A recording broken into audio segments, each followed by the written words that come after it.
For your calf foam rolling and trigger point release, we want to make sure that you get all of the calf. A lot of times we know our soleus and the backside of our calf to be tight, but let's break it into, let's essentially call it 3 different compartments for this scenario.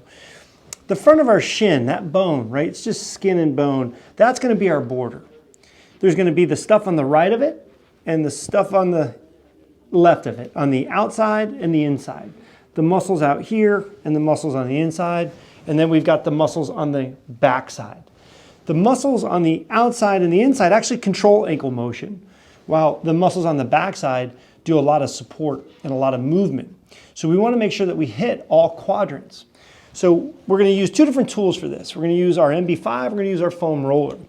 Now our foam roller, I'll show you on the floor, is really pretty easy. The trick with foam rolling is the more things you have connected to the ground, the more control over you have of the pressure, right? More is not better here. I've got my hands and my opposite foot, so I got 3 points of contact.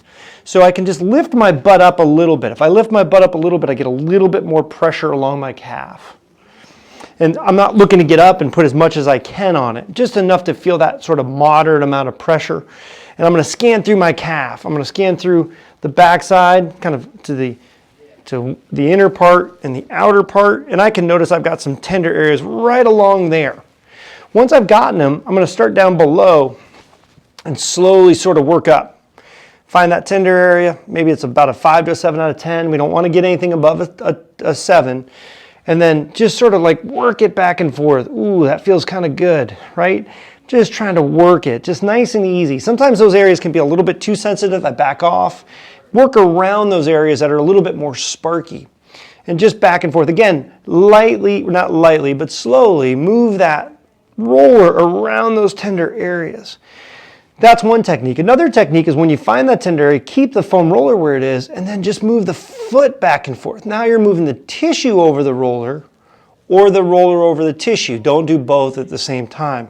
I did that a few times. It loosened up for me. I go to the next one. Only took me just a fraction of a turn. And I move that foot up and down. That released it for me. Oh, there it is again. I do it a couple of times. It starts to ease out. I go one up. Just one pass through. Find your treatment zones. Take it a pass through. Don't rush it. And don't sit there and just smash it with your foam roller. You see lots of people doing that. This is no longer therapeutic. That's just a bit aggressive.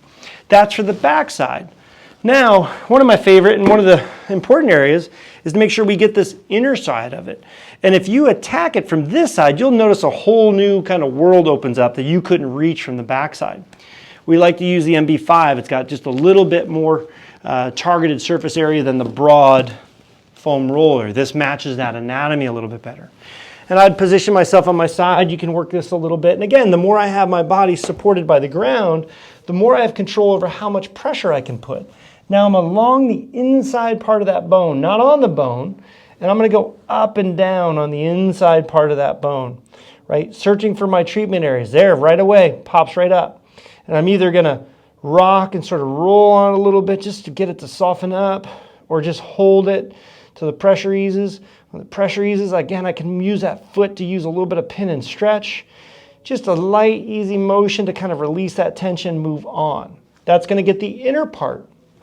Now when we do the outer parts, or perineals, which oftentimes are really, really beat up, I'm going to use the foam roller again. A couple of different ways that I can do this. Again, I want some body postural support, and I can go long like this and roll on the outside of my shin.